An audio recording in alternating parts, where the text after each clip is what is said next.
Vigilia di derby in casa Acragas con il mister Raffaele Di Napoli che ha tenuto in mattinata una conferenza stampa per fare il punto sulla partita con la sicula Leonzio dell'ex Pino Rigoli.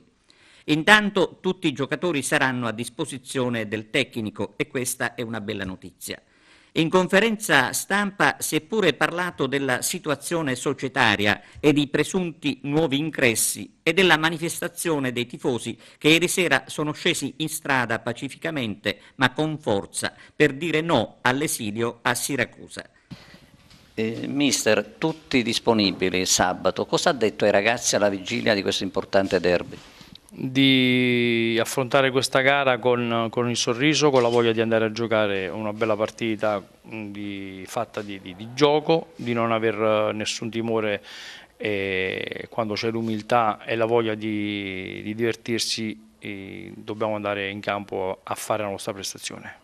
Ecco, si è passati, parlando di tifoseria, dal sit-in al corteo ieri sera. I tifosi adesso vogliono fare sul serio, anche se sbagliano magari negli slogan, perché chiedono di tornare ad Agrigento. Qual è il suo pensiero? Io penso che uno, la città è una città dove è molto civile e quindi composta da persone molto serie che in questo momento qua stanno soffrendo. Io, siccome mi sento uno di loro, stiamo soffrendo tutti, noi come squadra e loro come tifosi. C'è una persona, la nostra società, in questo caso qua, Alessi, stanno cercando di far di tutto per farci ritornare qui. Ma questo non è un problema di quest'anno, è un problema che viene da lontano. Dobbiamo dare il tempo di poter fare in modo che possiamo ritornare qui e di stare tutti quanti insieme, perché per raggiungere dei grossi obiettivi c'è bisogno di tutti. Anche perché l'esilio, diciamocelo, sta uccidendo davvero i sogni.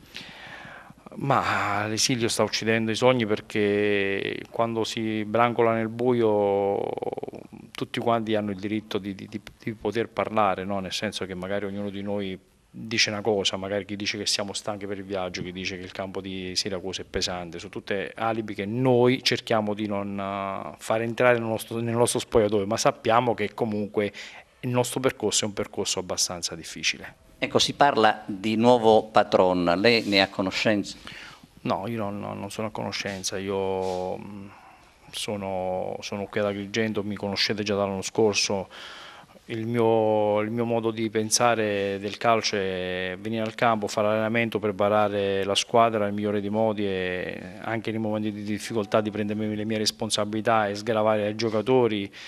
Tutto il resto che viene, quando me lo comunicano, io accetto e sento, ma in questo momento qua sono concentrato sulla partita di domani, perché dobbiamo riscattarci e cercare di riscattarci dalla prestazione che abbiamo fatto sabato contro la Rio Stabia.